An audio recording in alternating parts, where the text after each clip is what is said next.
Welcome top news today. Democratic House members are planning to bring sexual assault survivors as the guests to President Donald Trump's State of the Union address later this month in a bid to highlight the issue of sexual misconduct. Each lawmaker in the House and Senate is allowed one guest ticket to the annual address and can decide who they want to bring.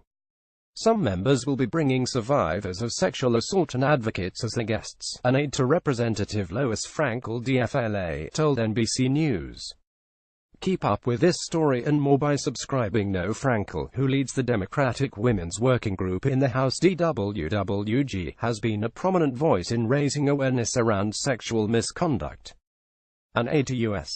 Representative Lois Frankel DFL, who called for a formal investigation into sexual misconduct claims against Donald Trump last month, said the move aims to bring awareness to the issue. Getty last month, 56 members of the DWWG issued a formal request calling for a congressional investigation into sexual misconduct allegations against Trump.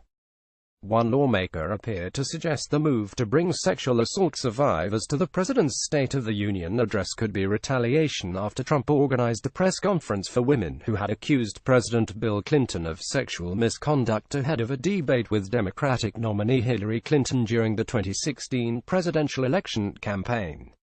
Read more. Do American courts have a problem with sexual harassment? Supreme Court to review standards in 2018. The lawmaker, who asked not to be identified, told NBC Democrats would be no better than Republicans if they decided to retaliate at the State of the Union address. Donald Trump is set to give his speech on Capitol Hill on January 30. Getty. Trump has faced numerous accusations of sexual misconduct since before taking office, with at least 17 women accusing him of sexual assault and harassment.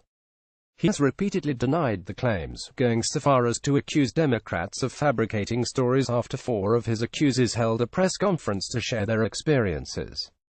The president dismissed the allegations against him as fake news, tweeting, "Despite thousands of hours wasted and many millions of dollars spent, the Democrats have been unable to show any collusion with Russia, so now they are moving on to the false accusations and fabricated stories of women who I don't know and/or have never met."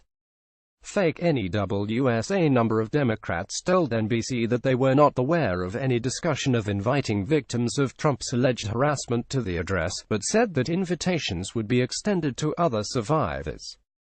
Juanita Broaddrick, who has previously accused Bill Clinton of sexual assault and read the book You'd Better Put Some Ice on That: How I Survived Being Raped by Bill, tweeted out, "I'd be happy to go to the address and wear black to represent all the victims of Bill and Hillary Clinton. I'd be happy to go and wear black to represent all the victims of Bill and Hillary Clinton." https://t.co/8whistle7b. Juanita Broaddrick at a tense note. January 11, 2018. Trump supporters have also rushed to accuse Democrats of hypocrisy for holding Trump accountable over sexual assault claims without addressing those levied against Bill Clinton, with some similarly calling on the president to invite Broaddrick to the address. "I don't remember female Dems wearing black to Bill Clinton's State of the Union addresses," one critic said on Twitter. "Trump needs to have Juanita Broaddrick sitting front and center, and he needs to introduce her. I don't remember female Dems wearing black to Bill Clinton's State of the Union addresses."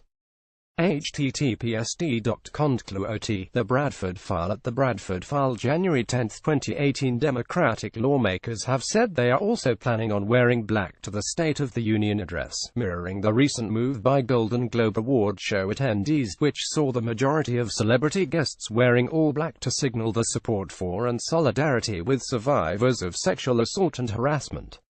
One Democrat, Rep. Earl Blumenauer, announced last week that he would be boycotting Trump's address altogether, rather than listening to yet another destructive and divisive speech by Trump. "I will not attend this year's annual address to Congress," he said in a statement.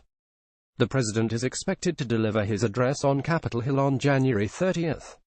The annual message presented by the U.S. president to a joint session of the United States Congress typically includes a budget message and economic report of the nation, while also providing the president with an opportunity to outline the legislative agenda and national priorities for the year ahead.